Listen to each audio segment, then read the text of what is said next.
Meal maker curry చేసుకుందామా? నేనైతే ఒకసారి యూట్యూబ్లో చూసి ఒక స్టైల్ చేసిన. ఇదైతే నా స్టైల్లో చాలా ఈజీ రెసిపీ.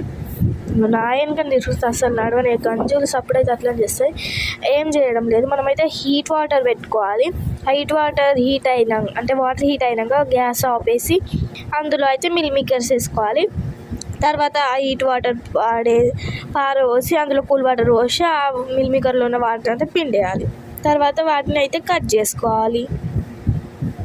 చూడండి నేను వేస్తున్నా, ఫస్ట్ టైం కదా అందుకే కొంచెం అట్లా ట్రై చేసిన, ఏదో ఈజీ మెథడ్లో అంతే. అసలు ఎట్లా తిరుగుతున్నా వెనుకనే అట్లా పిండుకోవాలన్నమాట. నేనైతే పీసులు కట్ చేసుకున్నా, కొంచెం తక్కువ ఉన్నాయి అంటే పెద్దవి కదా, సో అందుకే కట్ చేసుకున్నా. చూడండి ఎంత మెత్తగా ఉన్నాయి అసలు. ఇప్పుడు ఏం లేదు, స్టవ్ ఆన్ చేసుకొని దాని మీద అయితే ఒక కడాయి పెట్టుకోవాలి. అందులో అయితే ఆయిల్ సిమ్లో పెట్టుకొని మళ్ళీ మాడిపోతాయి కదా, సో అందుకే అందులో అయితే ఆయిల్ పోసి మిల్ మేకర్స్ అయితే వేసేయాలి. వేసి కలపాలి. కొంచెం నేను లేట్గా కలిపిన వాటి కిందకి మీరు ఫాస్ట్గా కలిపేయండి. అదైతే మొత్తం గోల్డెన్ బ్రౌన్ కలర్ వచ్చేదాకా కలపాలి. తర్వాత అయితే నాకు టైం లేకుంటే నేను ఫస్ట్ తీసి ఉంచుకుంటా, అయిపోతే తీసుకోవాలి. ఉల్లిపాయలు కారం వేసుకోవాలి. తర్వాత అయితే ఉప్పు వేసుకొని దంచుకోవాలి. నాకు టైం లేకుండే అందుకే ఇక స్టవ్ ఆఫ్ చేసిన.